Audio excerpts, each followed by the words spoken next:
नानीतिर sir आउनु भयो त हो र आमा अब योमा त पढ्न गए सर नमस्कार नमस्ते आउनु न बस्नु बस्नु बस्नु बस्नु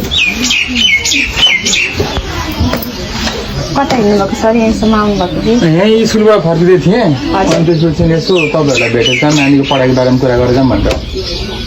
नानी पनि त नानी भित्र नानी पानी लिएर आऊ त सरलाई तपाईँले बस्नु बस्नु ल बस नमस्ते नानी ल बस ल धन्यवाद नानीको पढाइ कस्तो छ घरमा कति पढ्छ स्कुलमा ठिकै छ अस्ति मैले पिटेको थिएँ नपढेर होमवर्क पनि गरेर हिँड्छ घरमा अलिक काम रहनुहुन्छ र घरमा अलि धान सान स्याहार्ने यताउति मकै सके अलि रोप्ने यताउति उस काम अलि धेरै नै छ त्यो होमवर्क नगरेर पिटेको खाएको थिएन अन्त ए हो बल्ल भयो अझै धेरै पिट्नु पर्छ पढ्दै पढ्दैन खासै पढ्दैन नि त काम भयो भने एकछिन एकछिन त पढ्न सकिँदैन पढ्दै पढ्दैन अलि धेरै पिट्नु स्कुलमा अरू सरहरूलाई पनि पिट्नु भन्नु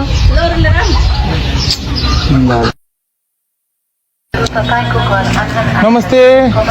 नमस्ते नमस्ते नानी के छ खबर के हुने नि अस्ति स्कुलमा पिट्नु भएछ नि त इङ्ग्लिस पढाउने टिचरको तपाईँ हो म त म्याथ पढाउँछु म्याथ हो इङ्ग्लिस पढाउने टिचरले नि अनि म्याथ पढाउने टिचरले नानीले पिट्यो भनेर यहाँ गाली गर्यो भनेर रुदिआएको थियो स्कुलबाट नानीले होमवर्क गरेको थिएन अनि त्यो टेबल घोक्न थियो टेबल घोकेको थिएन त्यही घोक नघोकेको भएर गाली गरेकोमा नपढे पढ्दैन अनि त्यसको तपाईँले पिट्ने अनि गाली गर्ने गरेर हुन्छ स्कुल तपाईँलाई पढ्न पठाएको कि गाली गर्न पठाएको अब पिट्दिनँ नि त पिट्दिनँ सम्झाएर माया गरेर पढाउँछु अब स्कुल आयो नानी है स्कुल जानै मान्दैन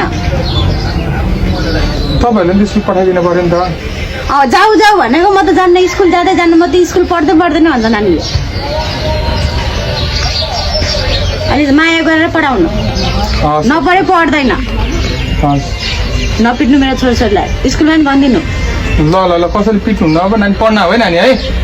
नानी पढ्न हो है